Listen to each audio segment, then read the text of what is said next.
Donc là, on est dans un dossier qui s'appelle Boris underscore folder, qui est versionné. Donc ça fait très très longtemps que j'ai fait un git init dedans. Et j'ai fait pas mal de choses, mais j'ai décidé de revenir à sa version juste après le premier commit que j'ai effectué dans le dossier. Donc c'est pour ça qu'il n'y a qu'un readme. Si on fait le cat du readme, on voit qu'il s'appelle depot-git. Enfin qu'à l'intérieur j'ai écrit depot-git. Ok, j'aurais pu écrire autre chose, mais bon, c'est pas. On peut faire comme ça nous fera une modification parce que pour l'instant le git status est tranquille. Donc on va effectuer une modification du dossier du fichier readme read.md. Je sais pas pourquoi le readme.md. Donc on va écrire depot git de mars 2022 par-dessus ce qui avait été écrit. Donc voilà, dépôt guide de mars 2022, tout est nickel. Donc maintenant si je fais un cas du readme, hop, voilà c'est ce qui est. Maintenant on va faire un git status et on va voir qu'il y a des choses à stager. Donc la modification du readme.md est à indexer. Donc je vais faire un git add du readme et dans la foulée je vais faire un git commit avec un petit message modif du readme. Modification du readme. Hop, tout est fait. Git status, tout est bien. J'ai effectué ça dans quoi? Dans la branche master. Euh, j'ai un dépôt distant, il va falloir que je fasse un push, mais je vais voir ça par la suite.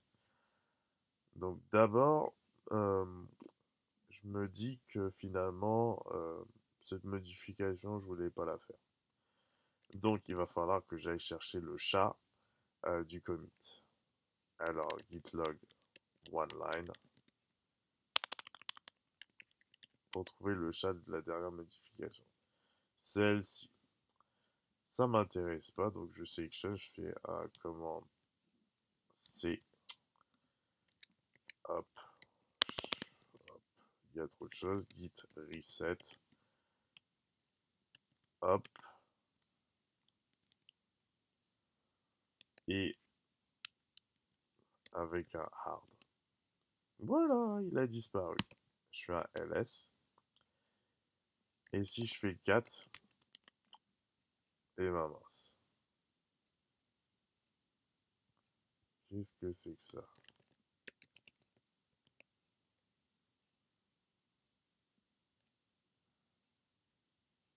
Mince, je dû me tromper.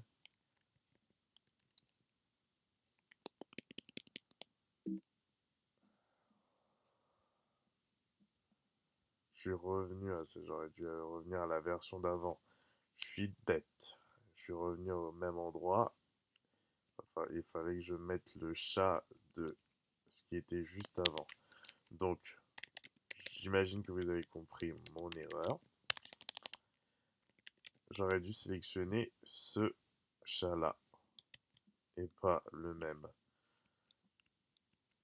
Allez, papy, on va changer ça. Voilà. Là, si on fait le read, git, ah, c'est nickel. Voilà, voilà, pour un petit reset tranquille. Donc, au lieu d'utiliser le chat, j'aurais pu utiliser une autre façon d'écrire cette chose, à savoir le head, que j'aurais pu utiliser, mais je vais vous montrer. Donc, cette fois-ci, j'ai vraiment envie de récupérer une version de mon dossier beaucoup plus antérieure à celle-ci. Donc, on va faire un git reflog pour aller chercher une vraie version ancienne de mon dossier, une version où il y avait d'autres choses, vraiment des choses plus intéressantes même. Euh,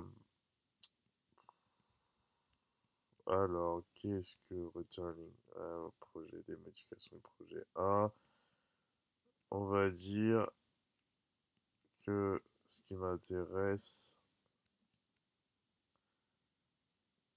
c'est cette version-là.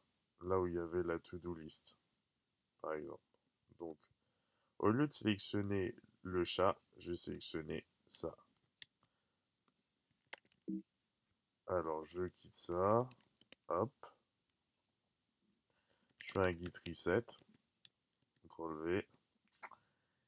Et hop. Voilà. Je me suis remis à l'époque où j'ai créé la to-do list. Donc, si je fais un ls, et ben j'ai ma to-do list. Avec d'autres choses, mais au moins je l'ai. Il n'y a rien dedans, donc ok. Mais j'espère que par exemple dans le DT, là, il y a des choses intéressantes. Non, non plus. Et dans le README, j'imagine que ça n'a rien à voir. Bah, il n'y a rien non plus dans ce README. Ok, mais au moins, c'était cette version-là, puisque si on fait un git log one line, on voit bien qu'on est retourné à cette version, à la version de création d'une to-do list. Donc moi, par exemple, je vais revenir avant que je vide le répertoire local. Donc, je vais prendre ce chat-là plutôt, et je vais faire un git reset hard dessus. Alors, qu'est-ce que j'avais avant que je vide ce répertoire? Ben, pas mal de choses. Si on regarde bien, il y avait vraiment beaucoup de choses. Par exemple, j'ai envie de voir ce qu'il y avait dans ce fichier.txt. Ok, cool. Elle avait commencé à travailler le 25 février. Ok, cool. Et ainsi de suite, et ainsi de suite.